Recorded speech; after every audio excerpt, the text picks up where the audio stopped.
Hello guys, welcome back to our channel. So இன்னைக்கு நம்ம பார்க்க போற ரெசிபி crispy corn fry. வாங்க எப்படி பண்றதுன்னு பார்க்கலாம்.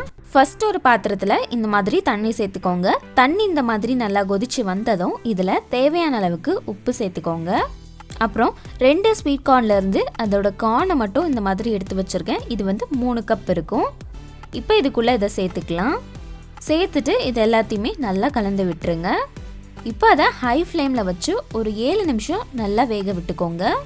ரொம்ப நேரம் வேக வைக்கக்கூடாது. ஒரு 7 நிமிஷம் இந்த மாதிரி வெந்தால் போதும். பாருங்கள், இந்த மாதிரி நல்லா வெந்ததும் ஸ்டவ் ஆஃப் பண்ணிடுங்க.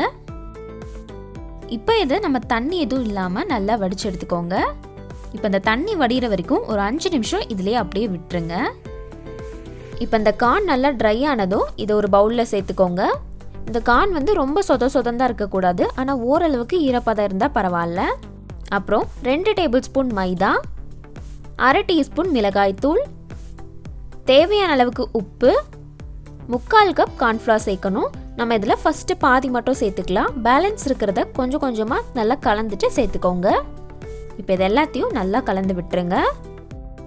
இப்போ உங்களுக்கு பார்த்தாலே தெரியும் அந்த கார்னோட ஜஸ்ட் கம்பைன் ஆயிருக்கு, ஆனால் கோட் ஆகலை. இப்போவே நீங்கள் வந்து எண்ணெயில் போட்டு பொரிச்சு எடுத்திங்கன்னா அந்த மாவு தனியாக அந்த கார்ன் தனியாக பிரிஞ்சிடும். அதனால் நம்ம கொஞ்சமாக தண்ணி சேர்த்துக்கலாம். தண்ணி சேர்க்கும் போது இந்த மாதிரி கையில் தெளித்து சேர்த்துக்கோங்க. ரொம்ப கம்மியாக சேர்த்துக்கோங்க, நிறைய தண்ணி சேர்த்துடக்கூடாது. அதனால் கொஞ்சமாக தண்ணி சேர்த்துட்டு இந்த மாதிரி கலந்துட்டு தேவைப்பட்டுச்சுன்னா இன்னும் கூட கொஞ்சம் தண்ணி சேர்த்துக்கோங்க. இந்த மாதிரி நல்லா கலந்ததுக்கு அப்புறமா இந்த கார்னை இந்த மாதிரி கையில் எடுத்து லைட்டாக அந்த மாதிரி பிசைஞ்சு விட்டுக்கோங்க. அப்படி இல்லைன்னா நீங்கள் ஆயிலில் போட்டு ஃப்ரை பண்ணும் போது இந்த கார்ன் வந்து வெடிக்கும். அதனால் கண்டிப்பாக இதை ஃபாலோ பண்ணுங்கள். அதே மாதிரி இந்த கார்னை ரொம்பவும் வந்து மசிக்க வேண்டாம். ஒவ்வொரு கார்னும் லைட்டாக ஓப்பன் ஆகிற அளவுக்கு கையில் இந்த மாதிரி பிசைஞ்சு விட்டால் போதும். இந்த அளவுக்கு இந்த கார்னை பிசைஞ்சு விட்டால் போதும். இப்போ பேலன்ஸ் இருக்கிற அந்த கார்ன்ஃப்ளவரையும் இதுக்குள்ளே சேர்த்துக்கோங்க. சேர்த்துட்டு இதையும் நல்லா கலந்து விட்டுருங்க. இப்போ உங்களுக்கு பார்த்தாலே தெரியும் அந்த கார்ன் வந்து அந்த மாவோட நல்லா கோட்டாயிருக்கு. இந்த அளவுக்கு கோட்டாயிருந்தால் தான் எண்ணெயில் போட்டு பொரிக்கும் போது அந்த மாவு பிரிஞ்சு போகாமல் இருக்கும். அதனால் இந்த அளவுக்கு இந்த மாதிரி கோட் பண்ணி எடுத்துக்கோங்க. இப்போ ஒரு கடாயில் எண்ணெய் சேர்த்துட்டு மிதமான சூட்டில் சூடு பண்ணிவிட்டு இந்த கார்னை இந்த மாதிரி கரண்டியில் சேர்த்துட்டு அப்புறமா எண்ணெய்க்குள்ளே சேர்த்துக்கோங்க. கையில் சேர்க்கும் போது தெரிக்கும். இப்போ இதை மிதமான சூட்டில் வச்சு இந்த மாதிரி ஃப்ரை பண்ணி எடுத்துக்கோங்க. ரொம்ப லோலையும் ஹைலையும் வைக்க வேண்டாம். இப்போ இந்த மாதிரி நல்லா கலந்து விட்டுட்டே இருங்க. இப்போ இந்த கார்ன் நல்லா கோல்டன் கலரில் கிறிஸ்பியாக ஃப்ரை ஆனதும் இதை நம்ம வெளியே எடுத்துடலாம். இதே மாதிரி எல்லாத்தையும் வெளியே எடுத்துருங்க.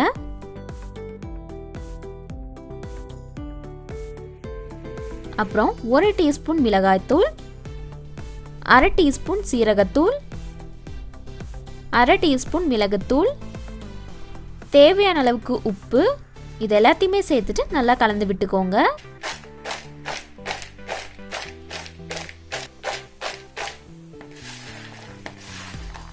இந்த மாதிரி நல்லா கலந்ததுக்கு அப்புறமா இதில் கொஞ்சமாக லெமன் ஜூஸ் சேர்த்துக்கலாம். லைட்டாக இந்த மாதிரி பிழிஞ்சு விட்டுக்கோங்க. இப்போ இதையும் நல்லா கலந்துக்கலாம்.